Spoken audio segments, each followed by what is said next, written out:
So we're on a hybrid winter barley sown on the 27th of September at 6.25 stones per acre, and it was a second barley, I'm pretty sure, yeah, and it got ready go deter and latitude.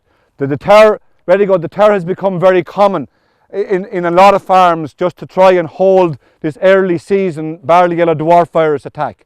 So that's why it's indeed, I think a lot of people would have run out of it last back end, such was the demand for it. But I think it's also important to remember that it's not necessarily still a total guarantee.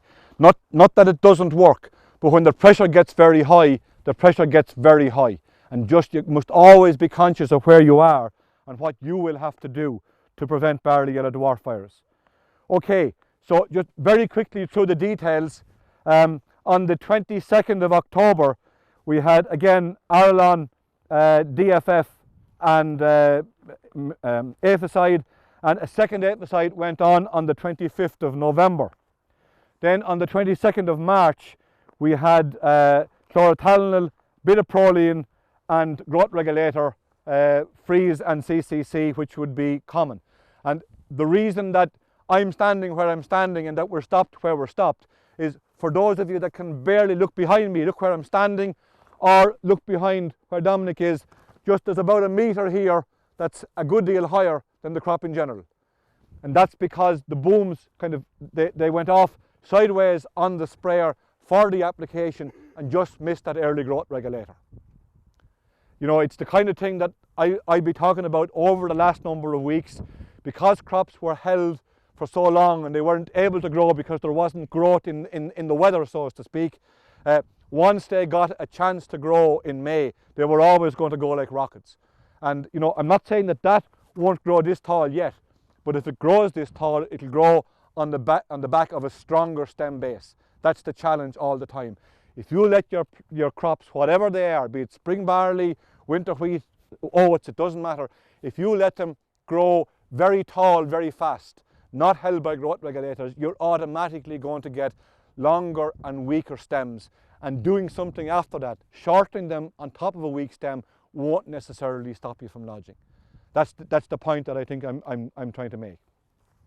So growth regulation will work. I think it is fair to say, and I probably hinted it last week, some of the more modern growth regulators, particularly things like the freeze and modus and those, they will hang around an awful lot more in terms of giving an effect through cold weather than some of the old, cheaper regulators would have done in the past. You know, and that is important, that if you have the confidence of doing it in colder weather, you know you're still going to get bang for your buck, compared with 10 years ago, putting out Cycocel alone, it might or it might not done or have done what you wanted to do, whether that's wheat or barley or indeed oats that you're talking about. So working down just through the husbandry here, on the 19th of April, it got Bontima, chlorothalonil, terpal to kind of help to keep it down there, and magnesium, and we've had that discussion out in the other field. So that went on the 19th of April, and on the 16th of May, then, is the 16th of May expected to be the final fungicide, Mervyn? Are you going again? That's it. Okay. On the 16th of May, then, it got Syriax 1.6 litre, Abringo, that sounds like a chlorothalonil again. Where in the name of Jenny do you get all the names, lads? And foliar potash going on, again, we've had that discussion. Not seeing any results for potash on barley, might be less inclined to think that it would have as much potential for advantage on barley, but maybe on a 6-row. I constantly kind of ask myself the question, is a 6-row barley closer to a standard winter wheat in terms of how it should be managed? You have an awful lot more grains per stem. You cannot have the same inherent reserve to feed grain fill in a 6-row crop that you do in a 2-row crop. Okay, you have bigger leaves, but in terms of having almost 3 times the number of grains per head, you do not have twice the reserves in the stem. So you're slightly, I just feel we're slightly more vulnerable on a 6-row in terms of lots of things.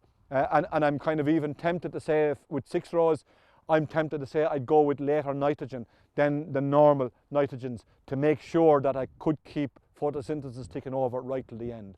Because if anybody wants to condemn you for having 6 rows, it's the man that says he's looking for quality barley, and he's condemning you because you have a 6 row before you even do a bushel.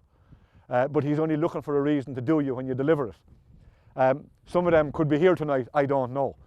But you know, they have an old stigma attached to them 6 rows, which is not well founded nowadays. We do have much better quality in the 6 rows because in the main the genetics are different. We're growing a shorter grain.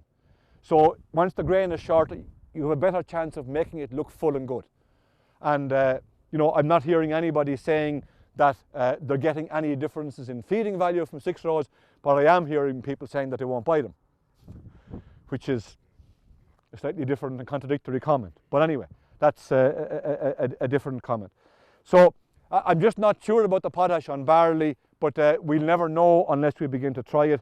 The challenge always is to have a little bit that's not sprayed, so you have something to compare with, either visually or, if possible at all, with the help of the yield monitors on the combine.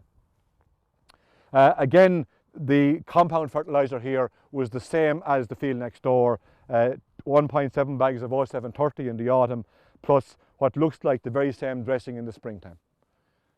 So 30 units of P and 116 units of K going on here, along with 35 units of sulphur. Slightly less sulphur because slightly less nitrogen, and nitrogen is 171 units.